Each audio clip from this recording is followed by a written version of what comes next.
আসসালামু আলাইকুম। এফসিবি ৫ বছর পূর্ণ হয়েছে, ৬ বছর আমরা পদার্পণ করেছি। এটা অবশ্যই একটা আনন্দের খবর। আমরা ৫ বছর পার করেছি, এখনো বেঁচে আছি, এটা বিরাট বিষয়। অনেক ক্লাব এতদিনে বন্ধ হয়ে গেছে।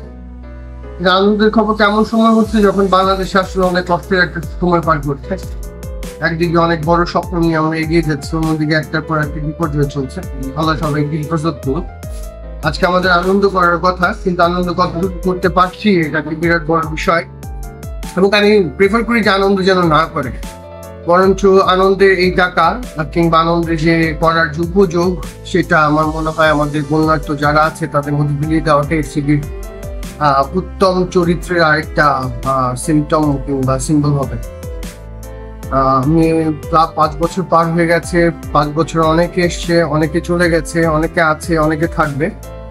এবং আমি আগেও বলেছি, আমি আশাবাদী যে এখন যারা আমাদের পরিচালনা করছে, আমাদেরকে নেতৃত্ব দিচ্ছে, আমার লিডার্স যারা, তারা আরো ভালো করবে সামনে। এফসিবি অনেক দূর যাবে, এটা নিয়ে কোনো সন্দেহ নাই।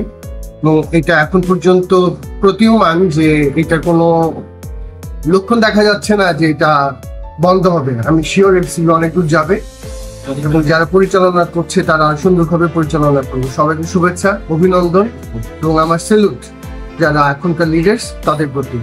আসসালামু আলাইকুম।